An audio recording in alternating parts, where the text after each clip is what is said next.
5 सीटों पर मतदान होना है। जो सीटें अभी आपके सामने हैं, मयूरभंज, बालभद्र, भद्रोक, जजजपुर, केंद्रपाड़ा, जगत सिंहपुर, इन सभी सीटों पर मतदान है। 21 सीटें हैं उड़ीसा में।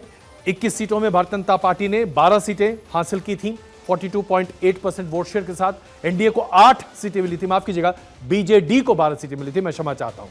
बीजेडी को 12 सीटें मिली थी 42.8% वोट शेयर के साथ। एनडीए यानी कि बीजेपी को यहां पर 8 सीटें मिली थी 38.4% के साथ, और कांग्रेस को 1 सीट मिली थी 13.14% वोट शेयर के साथ। कुल मिलाकर अगर आप देखें तो यहां पर स्थिति क्या है, 4 सीटें बीजेडी के खाते में हैं 2019 में, 2 भारतीय जनता पार्टी को मिली थी। बीजेडी से, जैसा कि अभी अदिति में आपको बता रही थी, बहुत उम्मीदें बीजेडी को है कि इस बार वो नरेंद्र मोदी और बीजेपी को उड़ीसा में घुसपैठ करने नहीं देंगे। लेकिन अभी क्या क्या स्थिति हुई है साहब? सबसे पहले तो प्रधानमंत्री नरेंद्र मोदी ने नवीन पटनायक की सेहत पर सवाल खड़े कर दिए। नवीन पटनायक को अपना रिकॉर्डेड मैसेज वायरल कराना पड़ा और कहना पड़ा कि देखिए, मैं बिल्कुल ठीक हूं, मुझे किसी की आवश्यकता नहीं है। इसके साथ साथ भारतीय जनता पार्टी ने इस बार उड़ीसा के चुनाव को सिरे से उलट दिया है। बाहरी बनाम उड़ीसा की अस्मिता को एक साथ लाकर खड़ा कर दिया है। अब जो वहां पर यह कहा जा रहा है कि क्या तमिलनाडु से आया आदमी उड़ीसा की सत्ता को संभालेगा, पांडेयन साहब को लेकर इस तरह की टिप्पणी जब स्पष्ट तौर से चुनावी मंच पर की जा रही है तो उड़ीसा की अस्मिता को बहुत ठेस पहुंचने की बात कही जा रही है, और यह एक बड़ा मुद्दा बनता दिख रहा है। नवीन पटनायक की पकड़ बहुत जबरदस्त है, इसमें कोई शक नहीं है, लेकिन क्या नवीन पटनायक की जो जमीन की पकड़ है वो उन्हें लोकसभा में सफलता दिलाएगी और विधानसभा में भी सफलता दिलाएगी? ये थोड़ा सा मुश्किल है।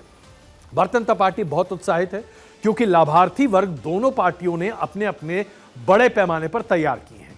भारतीय जनता पार्टी केंद्रीय योजनाओं के दम पर अपने लाभार्थी वर्ग तक पहुंचने की पूरी कोशिश कर रही है, और बीजेडी यानी कि नवीन पटनायक राज्य की लाभार्थी योजनाओं के आधार पर अपने पूरे वर्ग को एड्रेस कर रहे हैं।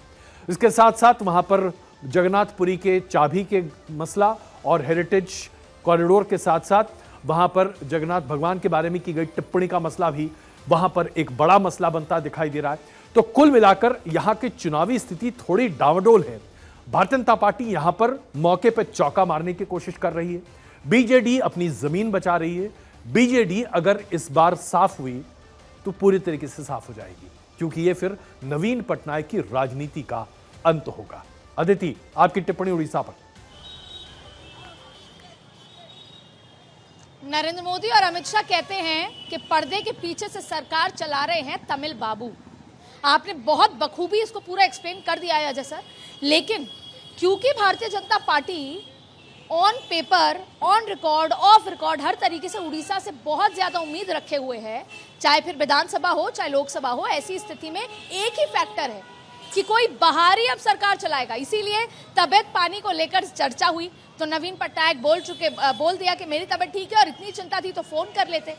भारतीय जनता पार्टी एक बात बताना चाहती है कि अब नवीन पटनायक 77 साल के हो गए हैं, उनकी तबियत नासाज है, उनकी शादी नहीं हुई, बच्चे नहीं हुए, तो उत्तराधिकारी पांडेयन जी हो सकते हैं जो कि बाहरी हैं और दिल्ली में पढ़ाई की है, तमिल है। ऐसी स्थिति में भारतीय जनता पार्टी को चुना जाए, ये सारा फैक्टर है और इसी के इर्द गिर्द पूरी राजनीति है।